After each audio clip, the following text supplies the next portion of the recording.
The World Unfiltered.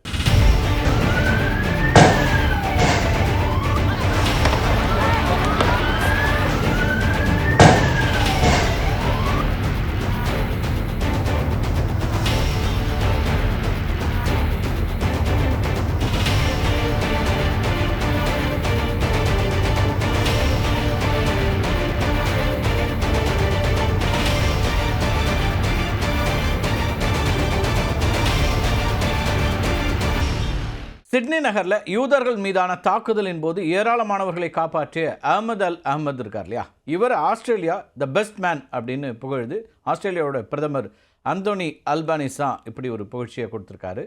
இந்த அஹமது பற்றி தான் இன்றைக்கு டீகோட் பகுதியில் நம்ம பார்க்க இருக்கிறோம். இந்த சம்பவம் தொடர்பாக இன்னொரு அதிர்ச்சி தகவலும் வெளியாகி இருக்குது. அது தாக்குதல் நடத்தியவர் இந்தியர் அப்படிங்கிறது, அதாவது இந்தியன் ஆரிஜினை கொண்ட ஒருத்தராக இருந்திருக்காங்க. சிட்னியில் போண்டி கடற்கரை அருகே இருக்கக்கூடிய ஆர்ச்சர் பூங்காவில் யூதர்களின் ஹனுக்கா விழா கொண்டாட்டத்தின் போது தான் தந்தையும் மகனும் இணைந்து திடீரென ஒரு துப்பாக்கிச் சூடு நடத்துகிறாங்க. இதில் 10 வயது சிறுமியிலேருந்து 87 வயது முதியவர் வரைக்கும் 15 பேர் உயிரிழக்கிறாங்க. 2 யூத குருமார்களும் அதில் அடக்கம். தாக்குதல் நடந்தபோது அங்கே காஃபி அருந்த வந்த அஹமது அங்கே நிறுத்தப்பட்டிருந்த கார்களுக்கு இடையில் மறைந்து கொண்டார். அதுக்கு பிறகு துப்பாக்கியோடு இருந்த பயங்கரவாதிகளில் ஒருத்தரை லாவகமாக பிடிச்சு அவர்கிட்ட இருந்த துப்பாக்கியை பறித்து அவரை தரையில் தள்ளுறாரு. அப்போது மற்றொரு பயங்கரவாதி அஹமதுவை நோக்கி துப்பாக்கியால் சுடுறார்.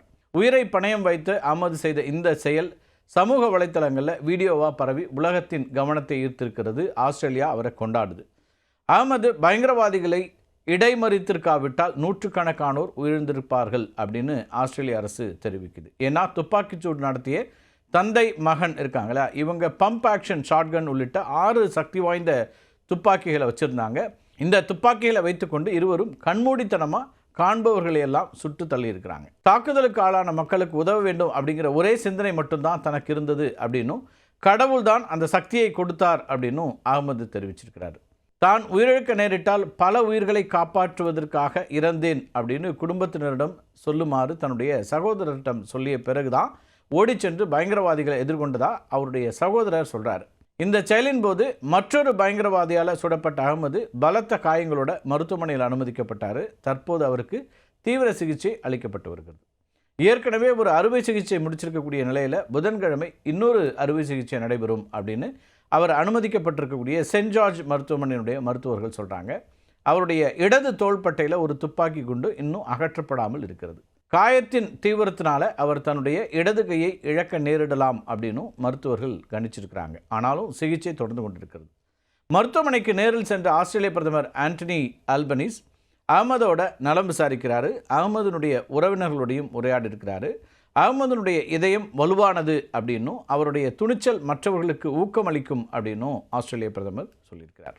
பிரிட்டன் மன்னர் சார்லஸினுடைய பிரதிநிதியான ஆஸ்திரேலியாவின் கவர்னர் ஜெனரல் சாம் மோஸ்டின் தனது இல்லத்தில் மலர்ந்த மலர்களை அஹமதுக்கு கொடுத்து மன்னர் சார்லஸ் சார்பில் நன்றி தெரிவிச்சிருக்கிறார். ஆஸ்திரேலியாவுடைய கவர்னர் ஜெனரலுடைய இருப்பிடமாக இருக்கக்கூடிய அட்மிரால்டி ஹவுஸ் இருக்கு இல்லையா, இந்த ஹவுஸில் மலரக்கூடிய மலர்கள் மிகவும் பிரசித்தி பெற்றவை. இந்த மலர்கள் வீரதீர செயல்களை செய்பவர்களுக்கு மிக மிக முக்கியமான நபர்களுக்கு மட்டுமே கொடுக்கப்படும். நியூ சவுத் வேல்ஸ் மாகாணத்தினுடைய பிரீமியர் கிறிஸ் மின்ஸ் அவரும் மருத்துவமனைக்கு சென்று அஹமதனுடைய தைரியத்தை பாராட்டியிருக்கிறார். அஹமதுக்கு ஆஸ்திரேலியாவினுடைய மிக உயரிய விருதான கிராஸ் ஆஃப் வாலோர் கொடுக்கப்படும் அப்படின்னு எதிர்பார்ப்பதா கிறிஸ் மின்ஸ் சொல்லியிருக்கிறார். அஹமதுக்கு இந்த விருதினை வழங்க வேண்டும் அப்படின்னு கடந்த 2 நாட்களாக ஆயிரக்கணக்கான மக்கள் பரிந்துரைத்து வருவதாகவும் கிறிஸ் மின்ஸ் சொல்கிறார். எதிர்காலத்தில் அவருடைய வீரத்தை போற்றும் வகையில் ஒரு நினைவு நாணயம் வெளியிடப்படும், கமாமரேட்டிவ் காயின் அல்லது அஞ்சல் தலை வெளியிடப்படுவதற்கான சாத்தியக்கூறுகள் இருக்குது அப்படின்னும் சொல்கிறார். அஹமது நடத்தி வரக்கூடிய கடையின் முன் ஏராளமான ஆஸ்திரேலிய மக்கள் மலர்களை வச்சு அவருக்கு நன்றி தெரிவிச்சிருக்கிறாங்க. அமெரிக்க அதிபர் டொனால்ட் ட்ரம்ப் உட்பட பல உலக தலைவர்கள் அவரை ரியல் ஹீரோ அப்படின்னு பாராட்டியிருக்கிறாங்க. தாக்குதலில் காயமடைந்தவர்களுக்கும் அஹமதனுடைய குடும்பத்தினருக்கும் உதவுவதற்கு சமூக ஊடகங்கள் வழியாக பல நன்கொடைகள் திரட்டப்பட்டு வருகிறது. பெயர் வெளியிட விரும்பாத அமெரிக்க பில்லியனர் ஒருத்தர் அஹமதுக்கு 60 லட்சம் ரூபாய் நிதியுதவி அளிச்சிருக்கார். தொடர்ந்து பலரும் அஹமதுக்கு நிதி அளித்து வராங்க. அஹமது விரைவில் குணமடைய லட்சக்கணக்கான மக்கள் சமூக ஊடகங்கள் வழியாகவும் செய்திகள் வழியாகவும் தங்களுடைய அன்பையும் வாழ்த்தையும் தெரிவிச்சிருக்கிறாங்க. ஆஸ்திரேலிய ஊடகங்கள் அஹமதனுடைய கதையை மையமாக கொண்டு அவரது துணிச்சல் மற்றும் பின்னணி குறித்து கட்டுரைகளையும் நேர்காணல்களையும் வெளியிட்டிருக்கிறாங்க. அவருடைய வீரம் ஒரு தேசிய பேசுபொருளாக மாறி ஆஸ்திரேலியா முழுவதும் கொண்டாடப்பட்டு வருகிறது அப்படின்னு பார்க்கலாம். உலகம் முழுக்கவே அவரை கொண்டாடி வருகிறார்கள்னே சொல்லலாம்.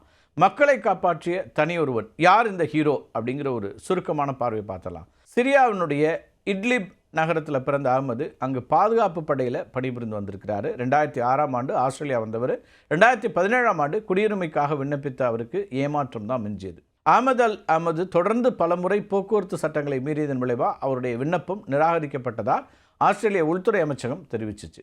அது மட்டும் இல்லாமல் ஆஸ்திரேலிய குடியுரிமை பெறுவதற்கு தேவையான குட் கேரக்டர் அம்சங்களை பூர்த்தி செய்யவில்லை அப்படின்னு கூறி விண்ணப்பங்கள் நிராகரிக்கப்பட்டிருக்கின்றன. இதனை எதிர்த்து அட்மினிஸ்ட்ரேட்டிவ் அப்பீல்ஸ் ட்ரிபியூனலில் அகமது மேல்முறையீடு செஞ்சார். போக்குவரத்து விதிமீறல்களுக்கு அபராதம் கட்டிய பிறகு அவரது குணாதிசயங்கள் மறுமதிப்பீடு செய்யப்பட்டன. நீண்ட சட்ட போராட்டத்துக்கு பிறகு 2022ஆம் ஆண்டில் தான் அவருக்கு அதிகாரப்பூர்வமாக ஆஸ்திரேலிய குடியுரிமை அப்படிங்கிறத அவர் பெறுகிறார். அகமதனுடைய மனைவியும் 2 குழந்தைகளும் ஆஸ்திரேலியாவில் வசிச்சுட்டு இருக்கிறாங்க. அவரது துணிச்சலுக்கான அங்கீகாரமாக அகமதனுடைய வயதான பெற்றோருக்கு ஆஸ்திரேலிய குடியுரிமை வழங்குவதற்கான முயற்சிகள் இப்போ மேற்கொள்ளப்பட்டு பிரதமர்கிட்ட முறையீடு செய்யப்பட்டிருக்குது. இந்த நிலையில தான் தாக்குதல் நடத்திய சஜித் அக்ரம் ஹைதராபாத்தை சேர்ந்தவர் அப்படின்னு தெலுங்கானா காவல்துறை உறுதிப்படுத்தியிருக்குது. சஜித் அக்ரம் ஹைதராபாத் கல்லூரியில் பிகாம் படிச்சுட்டு 1998ஆம் ஆண்டில் ஆஸ்திரேலியா சென்றதாகவும் போலீஸார் சொல்லியிருக்கிறாங்க. அவர் இந்திய பாஸ்போர்ட் மூலமாக ஆஸ்திரேலியா சென்றதாகவும் காவல்துறை இப்போ சொல்லியிருக்குது. ஆஸ்திரேலியாவில் நிரந்தர குடியுரிமை பெறுவதற்கு முன்னாடி ஐரோப்பிய வம்சாவளியை சார்ந்த வெனிரா கிரோசோ அப்படிங்கிறவரை திருமணம் செய்து கொண்டிருக்கிறார். அவர்களுக்கு ஒரு மகனும் இருக்காங்க. இருவருமே ஆஸ்திரேலிய குடியுரிமை பெற்றவர்கள். மகன் நவீத் அக்ரம் தான் தன்னுடைய தந்தையோடு இணைந்து சிட்னியில் தாக்குதலை நடத்தியவர். தாக்குதலை தடுக்க போலீஸார் நடத்திய துப்பாக்கிச் சூட்டில் காயமடைந்து சிகிச்சை பெற்று வருகிறார். கடந்த 27 ஆண்டுகளில் 6 முறை இந்தியா வந்து சென்றதாக போலீஸார் தெரிவிச்சிருக்காங்க. ஆனால் அவருடைய தந்தையின் இறுதிச் சடங்குக்கு வரவில்லை அப்படின்னு சொல்லப்படுது. தந்தையும் மகனும் பயங்கரவாதிகளாக மாறியதில் இந்தியாவுக்கு தொடர்பு இல்லை அப்படிங்கிறதையும் தெலுங்கானா போலீஸ் வந்து தெளிவுபடுத்தியிருக்கிறாங்க. 1998ஆம் ஆண்டுக்கு முன்னர் சஜித் அக்ரம் மீது எந்த ஒரு வழக்கும் பதிவு செய்யப்படலை, எந்த ஒரு குற்றச்சாட்டும் இங்கே இல்லை அப்படின்னு சொல்லப்பட்டிருக்கிறது. அவர் ஆஸ்திரேலியா சென்ற பிறகு அவருக்கு ஐஎஸ் உள்ளிட்ட தீவிரவாத அமைப்புகளோட தொடர்பு ஏற்பட்டிருக்கலாம் அப்படிங்கிறதுலாம் விசாரணையில் தெரியக்கூடிய ஒன்றாக மாறியிருக்கிறது. ஒரு பக்கம் இந்த தந்தை மகன் அவர்களுடைய பயங்கரவாத நடவடிக்கை செயல் அப்படிங்கிறது உலகத்தை அதிர்ச்சியில் ஆழ்த்தியிருந்தாலும், இன்னொரு பக்கம் அகமதுனுடைய செயல் அப்படிங்கிறது மிகப்பெரிய அளவுக்கு கொண்டாடப்படுகிறது. மனிதத்தை மீண்டும் மலரச் செய்கிறது. அகமதுக்கு ஒரு பாராட்டு என்பது உலகம் முழுங்க குவிந்து வருகிறது அப்படிங்கிறது தான் நம்ம பார்க்குறோம். மீண்டும் ஒரு காணொலியில் சந்திக்கலாம் நண்பர்களே. நன்றி, வணக்கம்.